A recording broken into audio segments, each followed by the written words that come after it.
Mga kapuso, isa pong panibagong namumuong sama ng panahon ang binabantayan natin ngayon. At sa pagtataya ng Pag-asa, huling namataan ng low pressure area sa may layong 660 kilometers diyan po sa may silangan ng Mindanao. Medyo may kalayuan pa yung sentro nitong LPA pero posible na magdulot ng mga pagulan lalong-lalo na po dito sa silangang bahagi. At sa ngayon ay medyo mababa yung posibilidad na ito ay maging isang ganap na bagyo. Pero nasa karagatan pa po yan kaya babantayan natin yan.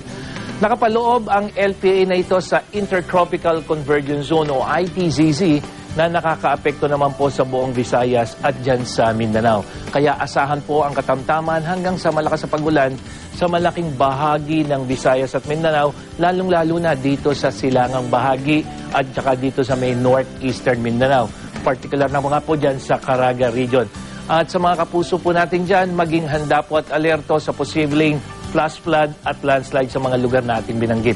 Dumako naman po tayo sa Luzon. Makakaasa ngayon ng bahagyang maulap na panahon na may mga pag-ulan, lalo na po dito sa may Bicol region at mahinang pag-ulan dito sa may eastern section ng northern at central Luzon. Gayon din ang Mimaropa o yung mga probinsya ng Occidental at Oriental Mindoro, Marinduque, Romblon at dyan po sa Palawan. Sa mga kapuso naman nating papasok ngayon sa eskwela at opisina dito sa Metro Manila, huwag niyo pong kalimutang dalhin ang inyong mga payong dahil po medyo may posibilidad ng umulan kahit mababa dito, lalong-lalo na pagdating ng gabi.